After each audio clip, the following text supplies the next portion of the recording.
สวัสดีครับพี่พ่อแม่พี่น้องทุกหูทุกคนมาพบกับ สบายดี บ่าวกี้ จ้ะ มื้อนี้สิพามากินตำข้าวปุ้น มา นี่ หล ครั อบ กดึก บรรยากาศนี่แหละคำจังสิแดะโอ้ยครับ ฝากติดตามในเด้อเปิดช่องใหม่ ทั้งข้างกะอีนางเมีย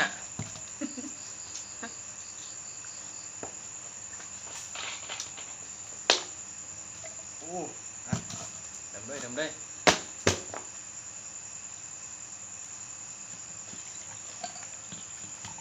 ไงมาหนักเลยล่ะ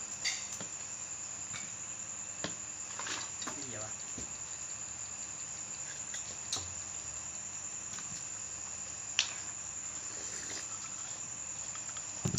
มาพี่น้องมา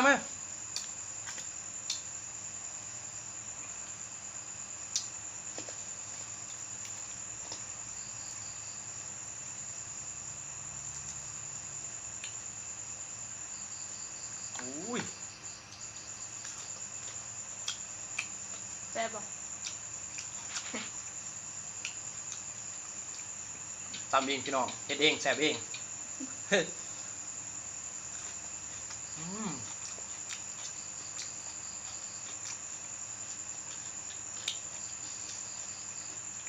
เผ็ดคักว่ะ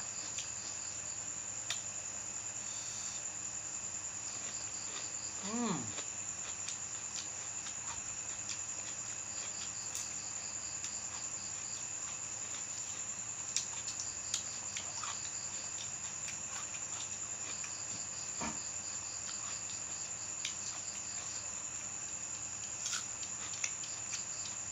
กินกัน2 คนพี่น้อง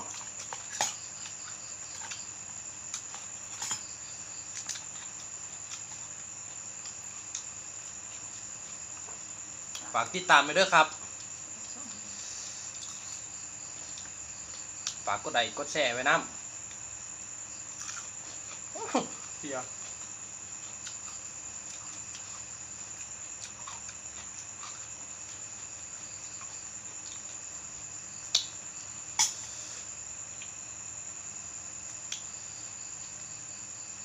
อืม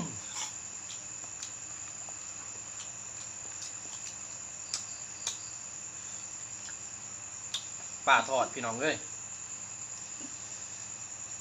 นี่ครับ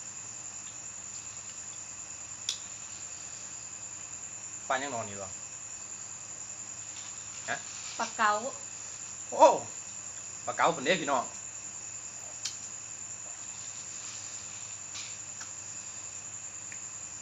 อืมกลางคืนมันเห็นแบบสัตว์ดอก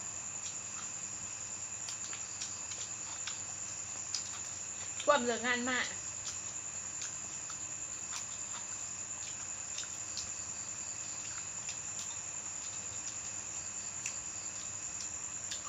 คุณจะข่าวกองน้ำมาคุณ อืมใส่มือบ่คักนะ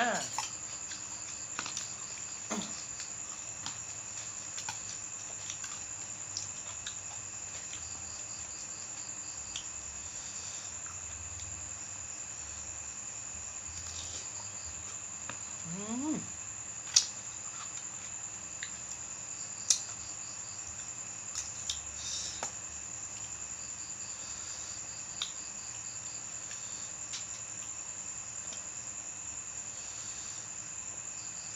อืม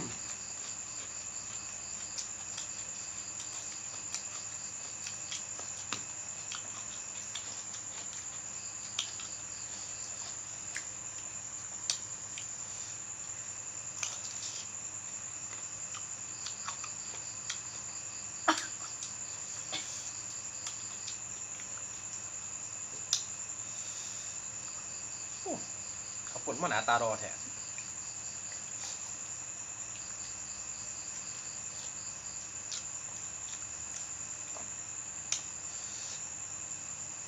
อืมบรรยากาศเย็นดีพี่น้องเลย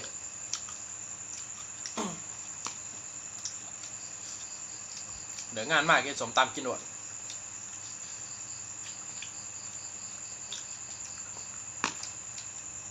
บากี้จำปาซักแม่นบอก อืม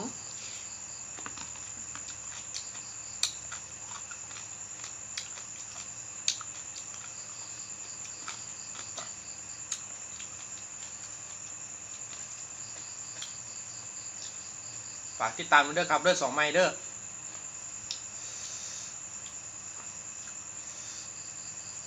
มีโอกาสจะได้ดง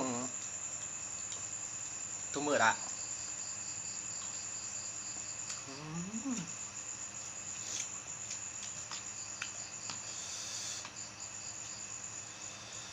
ปุ่น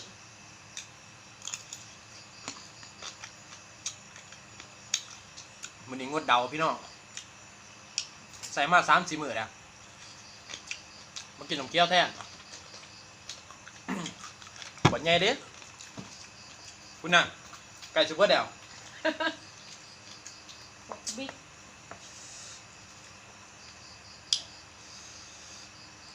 โอ้สมผลดีว่ะอืม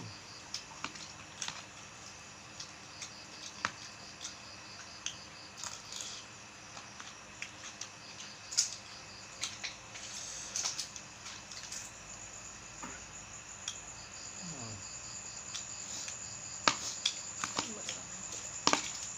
เอาบวง มือมันยิบหยาบ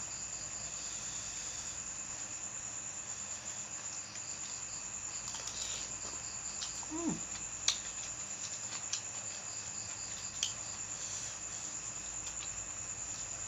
อื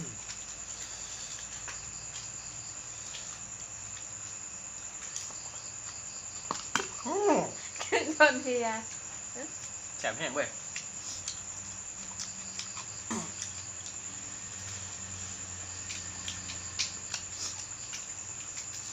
อ่ะ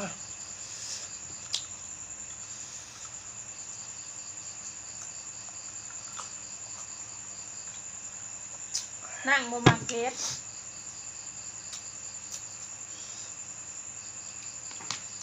นั่งกี้โมมาเพชร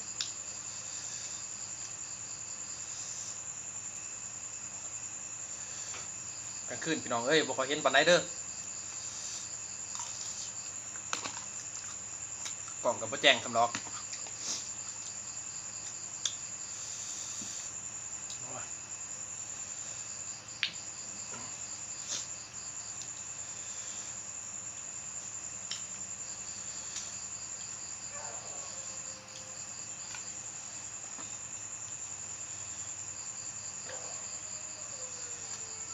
อืม ม้ากับฮอน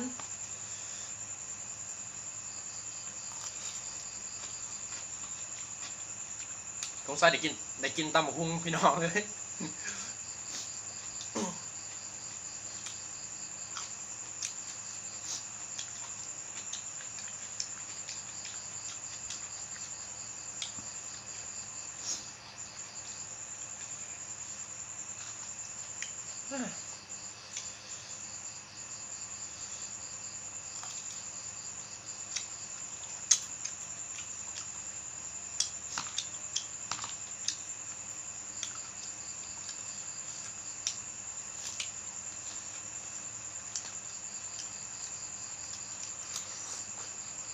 พูด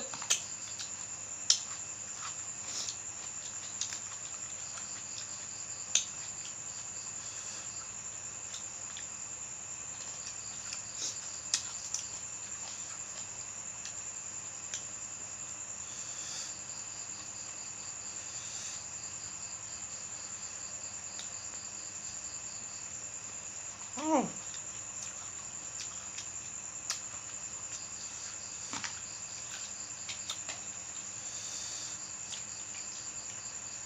ใส่บวงแหน่ใส่มือแหน่อู้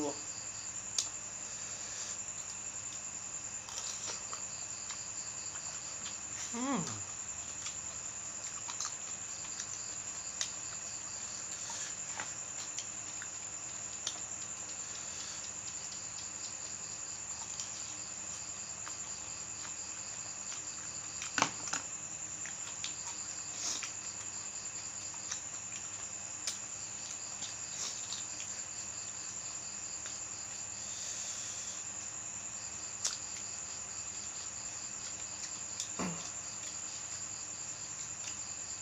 ปลาเก๋าทอดคนได้พี่น้องเอ้ย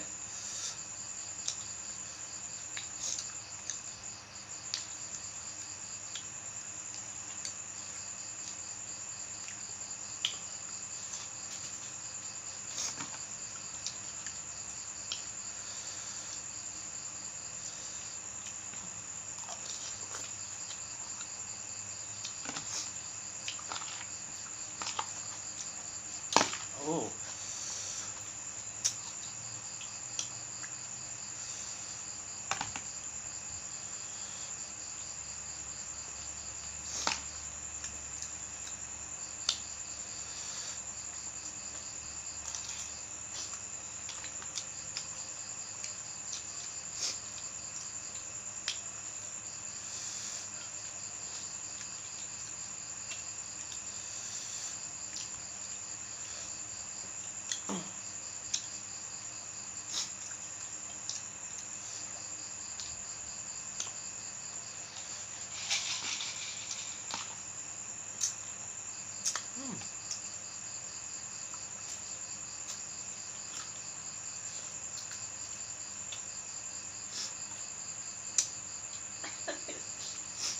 พี่ปุ้ย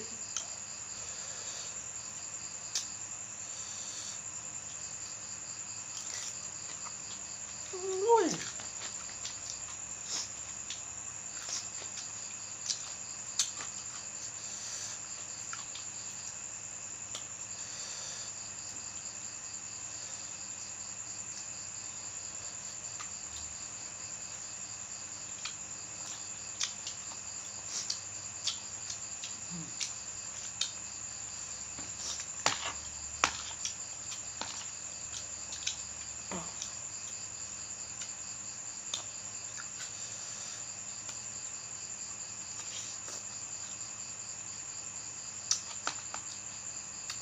เองแสบเองพี่เนาะ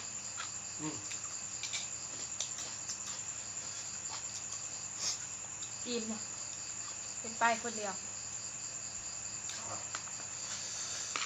เฮ็ด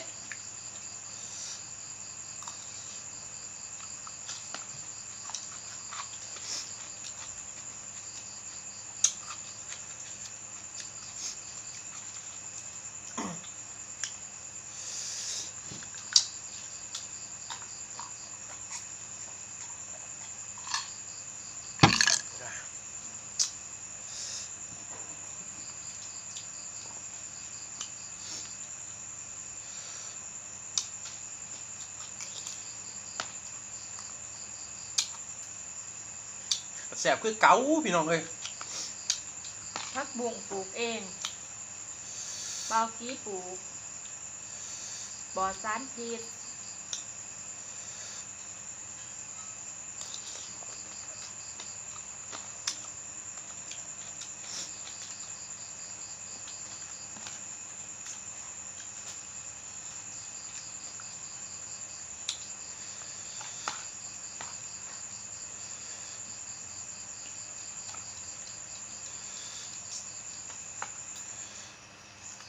ใครวะ นี่